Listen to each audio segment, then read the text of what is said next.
Hi guys, so today I'm in St. Maudlins cemetery and you can probably see already the reason for me really coming here. We're not too far, about 35 minutes from Dublin, but I'm going to show you these pyramids anyway, but sure, we'll have a look around. We had to come back because there was actually a caretaker in here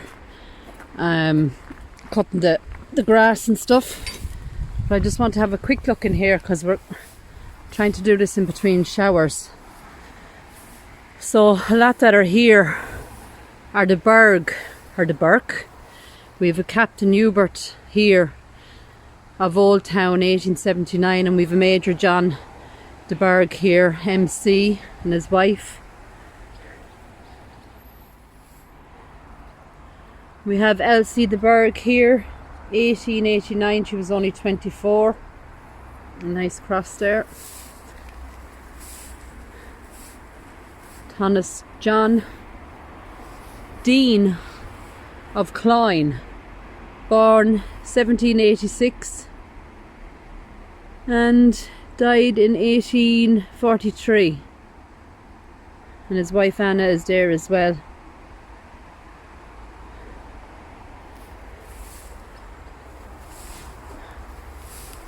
We've George here, erected by his mother, and I think that's 1823 or 1833, but he died in 1855. So that's George. And we come around here, we have a little small one here.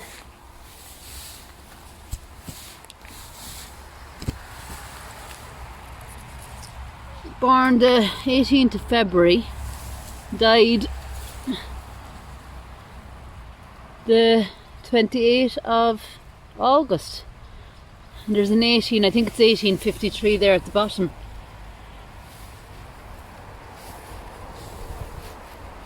We have Jane here, and also Thomas at the bottom, 1872. And Jane died July 1871. So as far as I can see,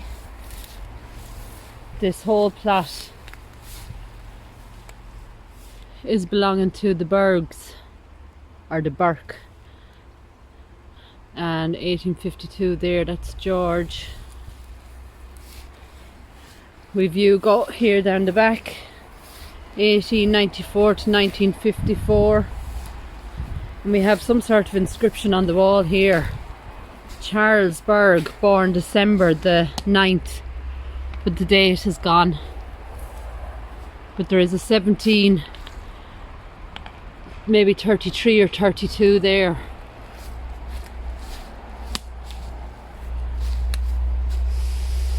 Beneath are the mortal remains of Thomas Berg, Esquire, of Old Town, 1832, age 78, and also Florinda, his wife, and she died April, and that looks like 1830, age 70.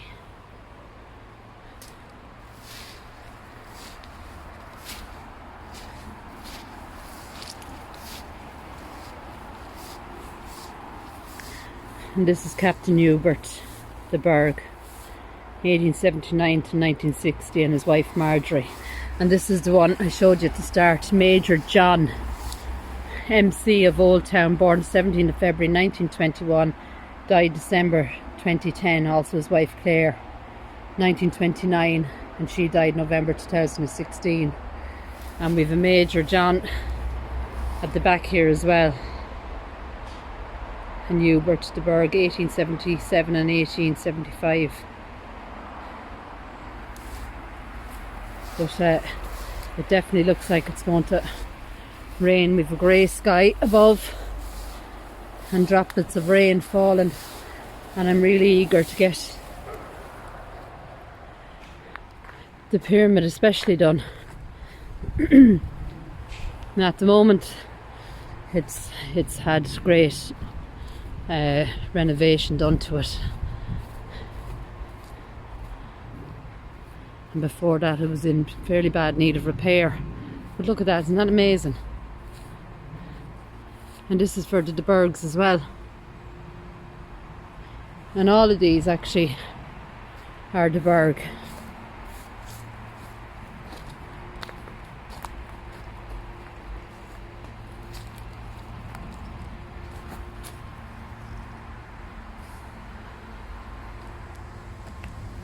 And there's an inscription there, and I'm sure it says Elizabeth the Berg, but it's extremely hard to read. I can't see any dates or anything there on it, but I will look online to see if we can see anything of possible dates, but you can see the amount of work that they have done on it, and it's absolutely huge.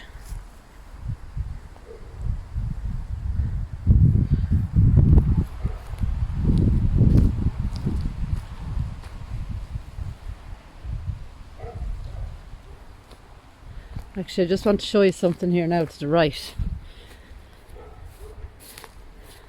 This is actually, it was a grave that sank, and they had scaffolding over the pyramid,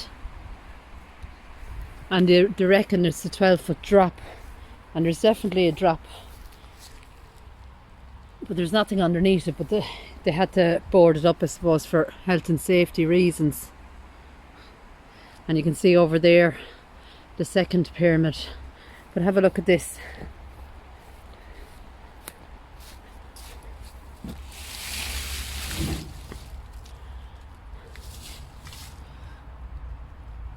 Now it is totally boarded up. I think there's a steel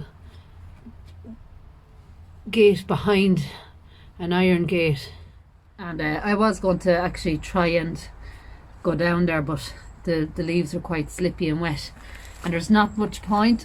I'll zoom in there now. There's actually a gate here as well, and you can see it's like an arch at the top of it.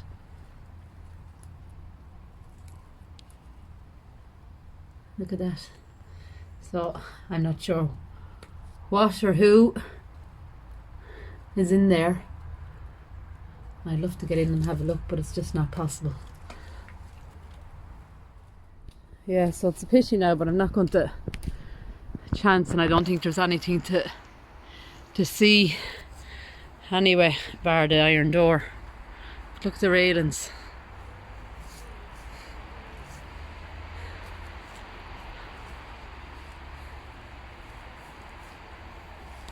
But we'll take a walk down here. Actually, before, I'll just show you there are steel doors here as well at the entrance, and there's a coat of arms there, but they've actually finished externally and internally, but the doors have been sent away, and I suppose the steel doors then will be put back up. But for now it's completely closed up.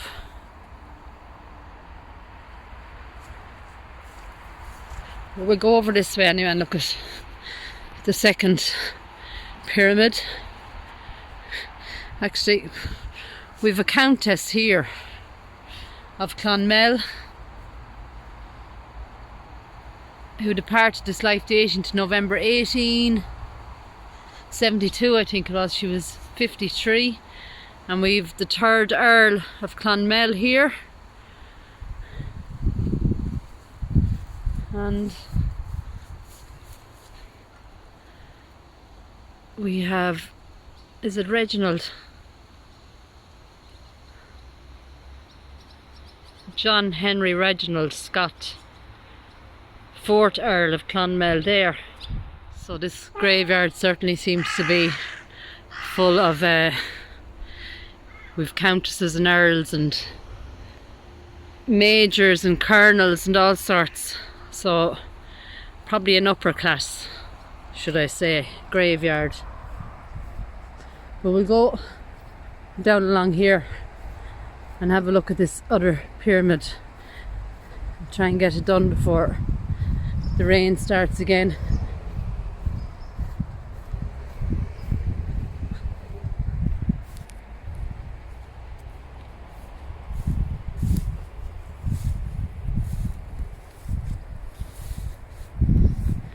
And you can see this one has had a lot of work done to it as well.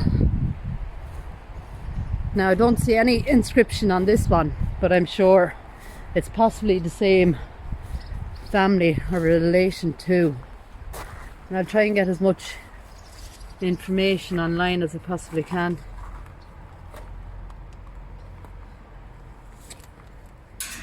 Let's see if we can... Oh, we see cobwebs, that's all we can see. No. Oh, and a spider, lovely.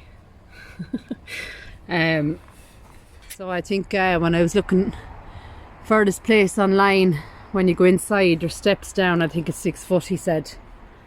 But I'm actually not sure what is inside, whether there's coffins, a crypt, or what really. And we have here Elizabeth Berg. And I think it's 18, it's very hard to read that, maybe 1876 here. And that's gorgeous. It's like marble design on it.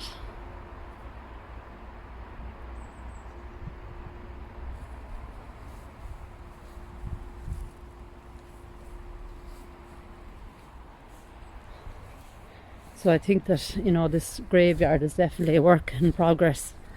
And as I said, the man was here earlier and we had to leave because he was cutting all the grass and we couldn't really get in. There's a couple of nice headstones and we'll try and fit them in before the rain.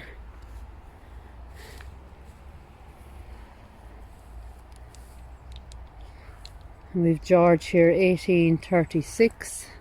That's actually Captain George. He's a tailor. Died the 6th of May 1836, aged 88. And his wife was there as well, and she died in 1839. And look at this one with the rails around it.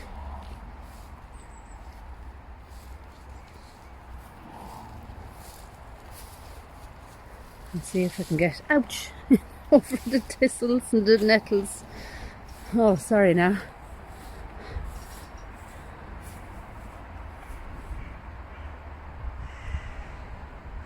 So we have an 1873 here.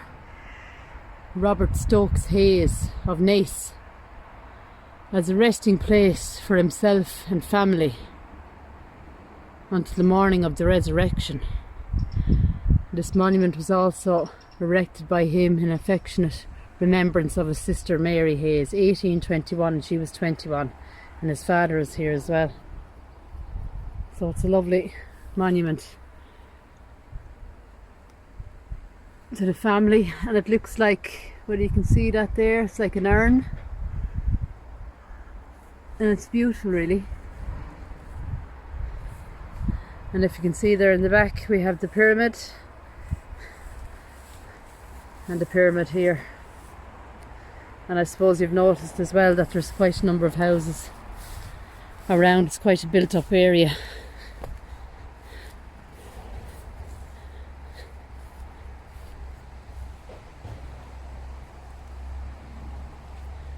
So there's another place over here that I had a quick look at earlier. And it's also walled with a rail on top. You just have to be careful where we walk.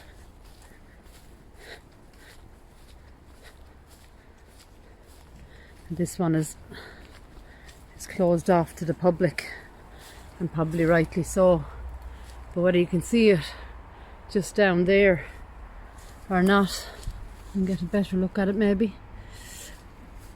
It seems to be steps right down underground, maybe into a crypt.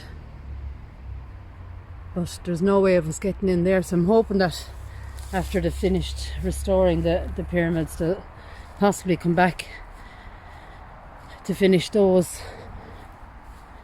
But there's a beautiful headstone up here. There's actually two beautiful headstones that caught my eye earlier. Now this one is one of them. And if you can see the detail on that. And it's in memory for William Hargrave, Esquire MP of 56 Upper Mount Street in the city of Dublin. Fellow and ex-president of the Royal College of Surgeons, Ireland, who died 24th, I think that's December maybe. Oh no, 24th of November 1874, aged 79. And his wife is there as well, Elizabeth, and she died in 1864. So quite a unique headstone. And we go over here, actually you can see the rails is right around that as well. And we've more writing here now that I see it up close. But it's too hard to read it, unfortunately. But we go across now to this one, and this is actually the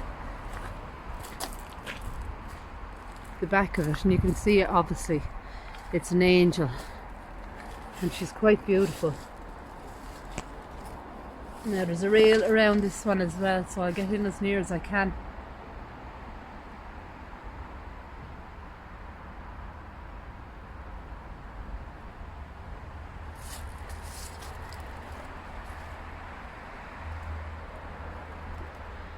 And she stands under a very big tree. So I actually got in there to clean it and to clear off the ivy, and it says, in memory of Gladys Mary, the dearly loved and only daughter of Colonel and Mrs. Patterson, who died at Naas Barracks, September 1902. 19th September 1902. So quite a beautiful memorial for their daughter. Isn't it gorgeous?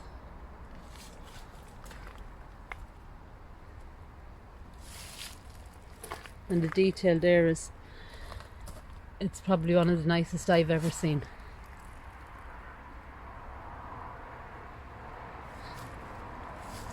So we're just going to take a quick look into what's known as the newer part.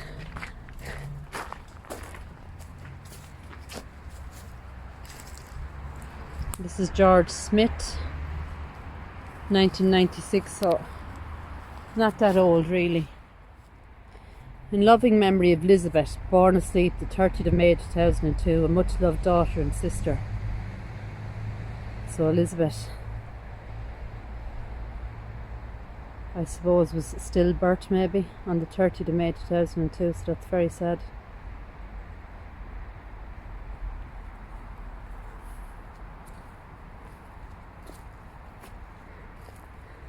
And we have a huge plot here. And it's John Henry Edwards, Baron of, and we'll have to go around to try and have a look. John Henry Edward, 6th Baron, the Robrick CBE, born the 10th of April 1895 and died the 10th of April 1965.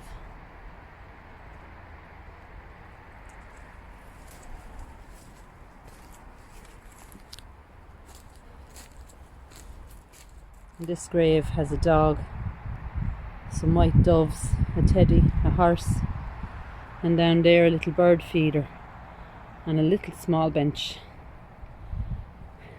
And it's in loving memory of Ken, who died the 12th of April 1978, aged just 29.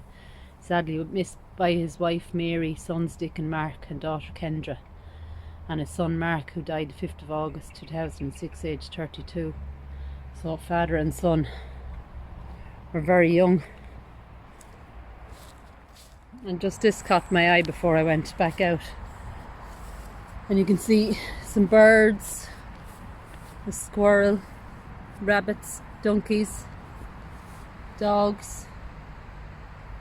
We have some hedgehogs, an owl, a lamb, angels, in loving memory of Molly Blanche, who died in 1987 and she was born in 1905. So she was obviously an animal lover.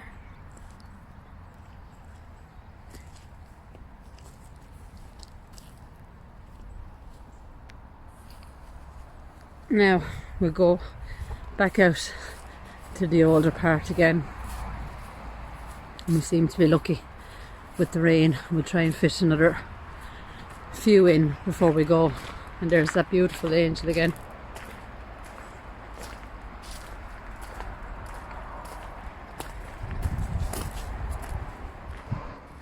Right, so that's the entrance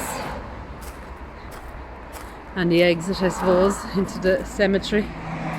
And when we're here then, before we leave, it's Jane, 1897, aged 56, and her dear father Joseph. And I think it's Sutcliffe would be the surname. And her father died December 1898. So guys, we're going to have to leave it there. The rain is coming again. But sure, we got a few in, and most importantly the pyramids. So we'll talk to you soon. God bless. Take care.